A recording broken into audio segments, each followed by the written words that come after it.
Welcome to MojoPlays, and today we're going over the most demanding boss battles encountered along Khazan's path to vengeance. Spoilers ahead. Before we get started, we post new videos all week long, so be sure to subscribe to MojoPlays and ring that bell to be notified about our latest videos. Balerion. Ozma, you finally succeeded. While she later becomes an ally, Khazan's first meeting with the Dark Elf sorceress is not a pleasant one. Believing herself to be a target of Ozma's assassins, Balerion utilizes a full range of magic to keep players at bay.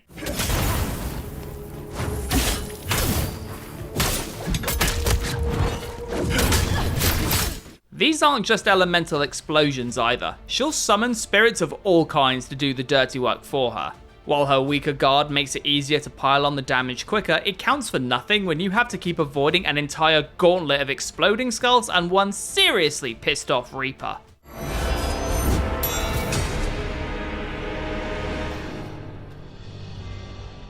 Elamane.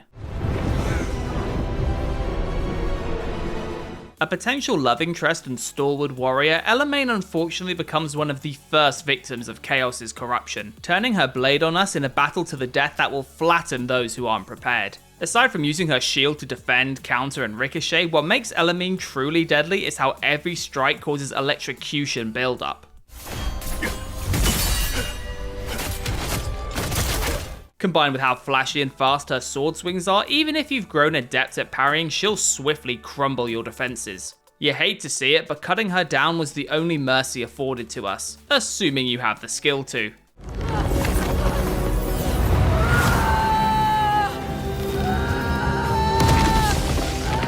Rangkus.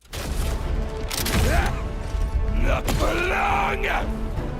The Knives Veil make for some of the toughest bosses in the game, despite being presented as nothing more than a bunch of cutthroats. Rest assured, they hit hard, as evidenced by their second in command. Despite being able to uproot the ground with a single kick, the most dangerous thing about Rangkus is most certainly that crossbow of his.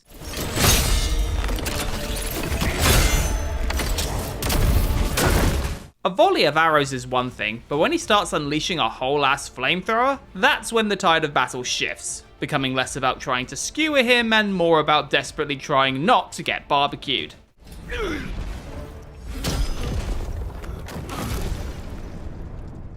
Hismar.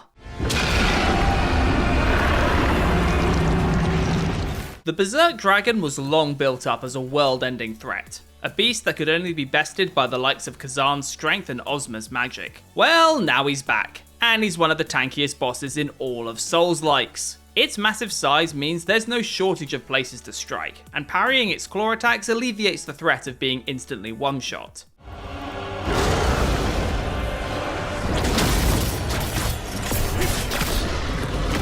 Even still, the amount of time you'll spend trying to whittle down its huge health bar leaves plenty of room for you to make a mistake down the line. Get tripped up by one of its wide-reaching breath attacks, and there's every chance you'll be forced to start the entire arduous process all over again.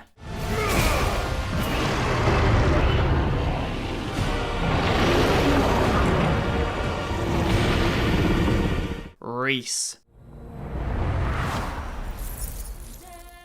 She's perhaps the most tragic character in the game. Her soundtrack is incredible, and she's likely responsible for sending a torrent of unprepared players into a stupor. Reese does not mess around. Across both phases, she'll implement some of the most damaging magic, while systematically narrowing your options by dividing up the room with walls, while also preventing herself from being staggered.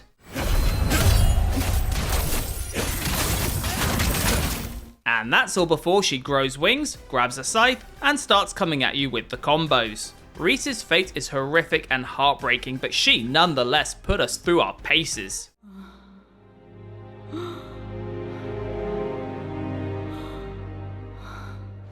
Viper.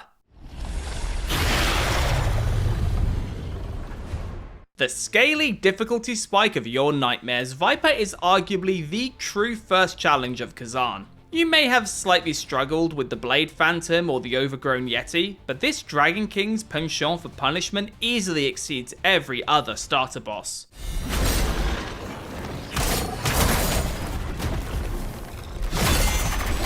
You'll already be slower due to the snowy terrain, made all the worse by how Viper switches between hurtling his weapon like a boomerang and hoisting you into a grab that will fry your health. This is all before he bulks up for phase 2, where he'll start flying around the arena in the dark, bringing the thunder, and cracking down on you with strikes that will smash apart your defenses. Besting him truly feels like you've climbed a mountain.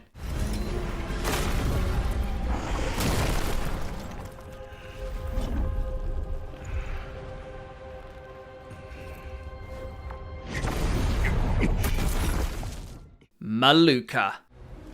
Great General Khazan, hero of the Empire, or the man who killed him.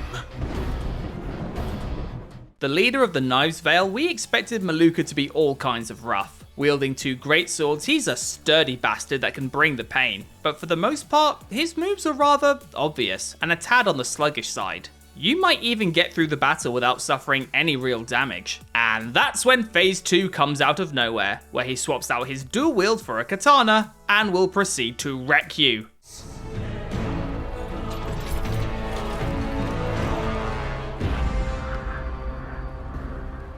It's like going from Radahn to Melania at the drop of a hat. Not only will he parry your moves, unleash impossibly fast slashes and cut through any attempt you have to block, but will also expose you to the chaos status effect for the first time. Not fun. No! We could stop!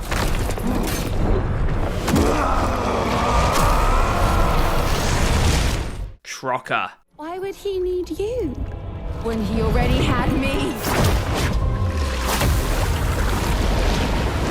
We speak for all Souls players when we say, may this witch drown 1,000 times over, because holy moly, Trokka is absurd. As a spellcaster, her bloody bread and butter are ranged attacks, all the while possessing low poise to keep things fair, at least on paper.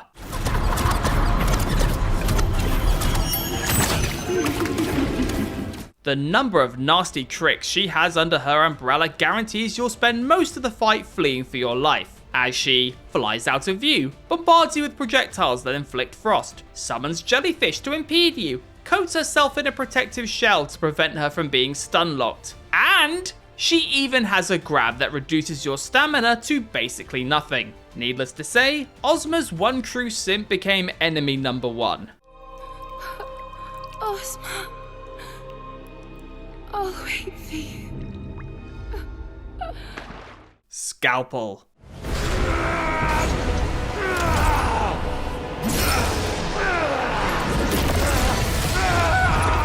A soldier loyal to Khazan corrupted by Ozma's wicked will, if Skalpel isn't hacking you to pieces, then he's putting the fear of the plague into you, because this guy's talent for inflicting poison damage is unmatched. Thanks to the cursed coffin he wields, he's able to unleash rivers of flesh that reach shockingly far, causing the plague status effect to rapidly build if you're exposed for too long.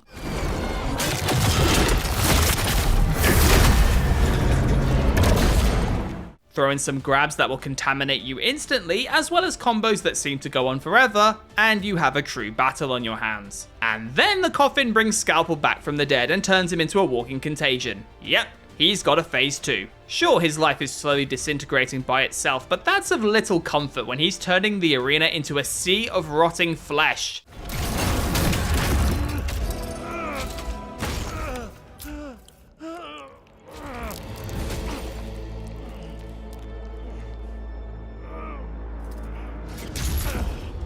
Ozma.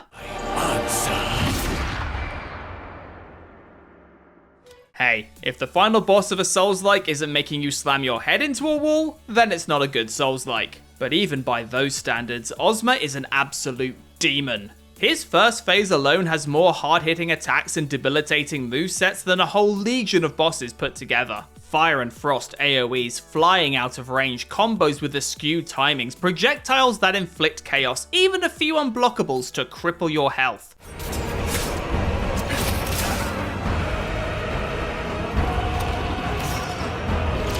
Now we move on to phase 2, where Ozma will switch between aura farming and decimating you with an absurd variety of projectiles, as well as lashing out with his wingspan, all of which you'll need to memorize, given that there are differing methods to avoid taking damage. Oh, are you going for the true ending? guess what? You get the gift of a third phase. Unrelenting and uncompromising, few bosses in recent times have gone this hard in the final hour, but Ozma is just built different.